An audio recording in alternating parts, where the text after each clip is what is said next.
और केंद्र सरकार के हलफनामे पर बिहार के डिप्टी सीएम तेजस्वी यादव और आरजेडी अध्यक्ष लालू प्रसाद ने पलटवार किया है और कहा है कि अब तो सबके सामने चेहरा उजागर हो गया है। बीजेपी शुरू से इसका विरोध करती रही है।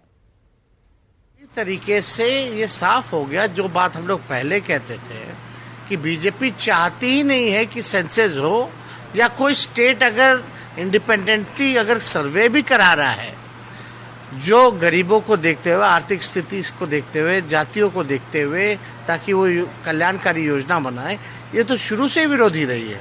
अब सब लोग जान रहे हैं और इतने ही अगर पक्षधर हैं तो देश भर में करा ले, किसने रोका था? हम लोग तो गए थे मांग करने। बीजेपी तो विरोधी है बुरी तरह से, इसको हम लोगों ने बताया भी है और इसको नहीं चाहता है बीजेपी और संघ, ये दोनों में गड़बड़ी है, नाकुर नुकुर कर रहे हैं। बिहार में सर्वे हो जाएगा? हाँ हो जाए सर्वे, हो गया था इस सर्वे ही। और अब बात करते हैं नीतीश कुमार के उस बयान की जिसके बाद से बिहार की राजनीति गर्मा गई है। नीतीश कुमार ने विपक्षी दलों के गठबंधन INDIA का संयोजक बनने से इनकार किया है। अब इस पर सियासत जारी है। नीतीश कुमार के इस बयान पर विधानसभा में नेता प्रतिपक्ष विजय सिन्हा ने पलटवार किया है। विजय सिन्हा ने कहा है कि जो आदमी पद के लिए बार बार पलटता हो, उसकी बात पर भरोसा करना अपने आप को धोखा देने के बराबर है। ये जो सिद्धांत को छोड़ दें, आप बार बार पलटी मारते रहें, ऐसे लोगों के बातों पर कोई विश्वास कर सकता है क्या? जो सुशासन स्थापित करने का संकल्प लेकर आए थे और कुर्सी और सत्ता के लिए, पद की लोलुपता के लिए जो आदमी कई बार अपने बात से पलटा हो, कुशासन के साथ उसके गोद में बैठा और गलबहियां किया, ऐसी मानसिकता के लोग राजनीति में कभी विश्वसनीय नहीं होते और इनकी बात का विश्वास करना अपने को धोखे में डालना। इधर केंद्रीय मंत्री पशुपति पारस ने भी नीतीश कुमार पर पलटवार किया है और कहा है कि एनडीए की बदौलत ही नीतीश कुमार को पहचान मिली है। एनडीए ने उन्हें 17 साल तक सम्मान दिया था। पहले अपना समझे कि वो कहां रहेंगे। तेजस्वी यादव जब उनको अपना ताज पहना देंगे तो नीतीश जी कहां रहेंगे, ये अपनी चिंता करे। एनडीए गठबंधन की चिंता नहीं करें। वो राष्ट्रीय लोक जनता दल के राष्ट्रीय अध्यक्ष उपेंद्र कुशवाहा अपने एक दिवसीय कार्यक्रम के तहत बेगूसराय पहुंचे थे, जहां उन्होंने दिनकर भवन में कार्यकर्ताओं को संबोधित किया। कार्यक्रम के दौरान उन्होंने सीएम नीतीश कुमार पर जमकर हमला भी बोला। कुशवाहा ने नीतीश कुमार के पीएम बनने के सवाल पर कहा कि वे एक बार पहले कोशिश कर सकते थे, लेकिन मुश्किल है क्योंकि जिसके खिलाफ लड़कर उनकी पहचान बनी, अब वे उनके सामने घुटने टेकते हैं। मंत्री बनने का एक अवसर नीतीश जी के हाथ में हो सकता था बहुत पहले, जिसको उन्होंने खुद ही गंवा दिया। जनता दल यूनाइटेड को मजबूत करते ठीक से यह काम संभव तभी होता जब आरजेडी के खिलाफ चलते रहते। अब आरजेडी के सामने जाकर के घुटना टेक दिया जब नीतीश कुमार जी ने। जेडीयू इसके नेता के रूप में कहां देश से, बिहार से बाहर देश में नीतीश जी की बात कोई सुनने वाला।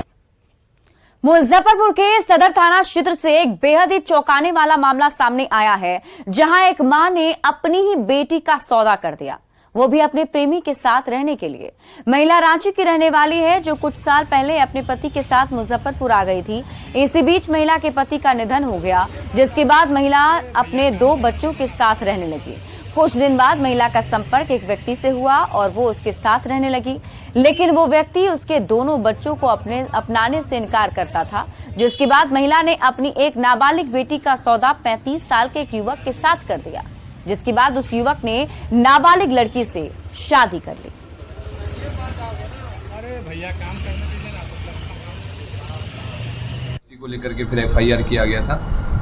FIR करने के बाद में फिर लड़की को और एक और बच्चा था जिसको बेचा गया था, उनको दोनों को रिकवर किया गया और उसके स्टेटमेंट के बेसिस पे फिर जिस आदमी को बेचा गया उसको गिरफ्तारी की गई है। बेचा गया मतलब बेच करके जिसने शादी कर ली थी उसको उसकी गिरफ्तारी की गई और जिस महिला के थ्रू, मतलब जो महिला बिचौलिया का काम की थी बिचवाने में, उसको भी गिरफ्तार किया गया।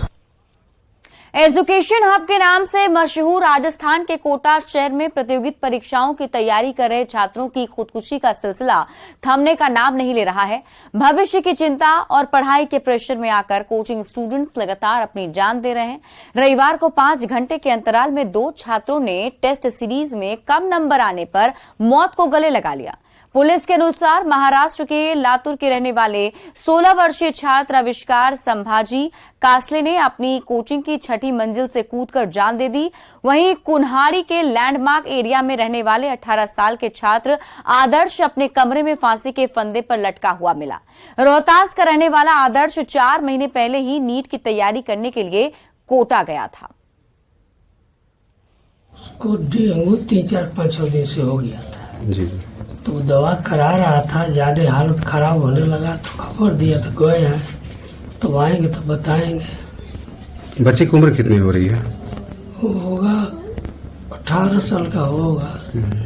वहाँ पर आके किस चीज़ की तैयारी कर रहे थे? नीट के। अच्छा, कब आप लोगों को पता चला मामला ये? कल सांझ को। भागलपुर के जोगसर थाना क्षेत्र के आदमपुर घाट रोड के रहने वाले निरंजन यादव के मकान में किराए का रूम लेकर रह रहे युवक के कमरे से एक नाबालिग बच्ची को पुलिस ने कल रेस्क्यू किया था। वहीं उसके साथ 4 युवकों को भी पुलिस ने गिरफ्तार किया है। सिटी एसपी ने बताया है कि नाबालिग बच्ची को बहला फुसलाकर 2 दिन पहले युवक ले गए थे और युवकों के द्वारा रूम में यौन शोषण किया जा रहा था। पुलिस को जैसे इसकी खबर मिली, पुलिस ने कार्रवाई शुरू की और 4 युवक को गिरफ्तार कर लिया है। अगली खबर आपको पटना सिटी से बता दें। पटना सिटी की अगमकुआं थाना पुलिस ने 2 विभिन्न घटनाओं में लूटपाट और छिनतई करने वाले गिरोह का खुलासा किया है। पुलिस ने लुटेरा गिरोह के कुल 8 सक्रिय सदस्यों को गिरफ्तार किया है, जिसमें एक महिला किन्नर भी शामिल है। गिरफ्तार अपराधियों के पास से एक देसी पिस्टल, 5 जिंदा कारतूस, लूट के 48 मोबाइल और पुलिस का एक फर्जी लोगो, एक कार जब्त हुआ है। गिरफ्तार लुटेरों में 4 लुटेरे औरंगाबाद जिले के निवासी हैं। वहीं 2 नाबालिग लुटेरे पटना के आलमगंज थाना क्षेत्र के रहने वाले हैं। एक लुटेरा झारखंड के साहिबगंज जिले का है। पुलिस के अनुसार ये लुटेरे मॉर्निंग वॉक पर निकली महिलाओं या पुरुषों को निशाना बनाया करते थे, उनसे लूटपाट करते थे। वॉकिंग के लिए उससे चिंता करते थे और उसके हाथ से एक देसी पिस्टल और 5 गोली और 5 मोबाइल और जो क्राइम करने के लिए जो यूज़ कर रहे थे, जो 4 चक्का गाड़ी, वो सब बरामद किए हैं। और ये लोग फर्जी आधार कार्ड भी 3-4 रखे हैं अपने। पटना की फतुहा पुलिस ने 11,500 लीटर जब्त शराब को नष्ट कर दिया है। मजिस्ट्रेट और मद्य निषेध विभाग के अधिकारियों की उपस्थिति में सभी शराब को जेसीबी की मदद से नष्ट कर दिया गया। ये तस्वीर हम आपको दिखा रहे हैं जिस वक्त शराब की बोतलों को नष्ट किया जा रहा था। बता दें कि बीते 6 जुलाई को 4 लेन पर छापेमारी कर एक कंटेनर ट्रक और एक ट्रक से हजारों लीटर विदेशी शराब जब्त की गई थी और उसे अब नष्ट कर दिया गया है।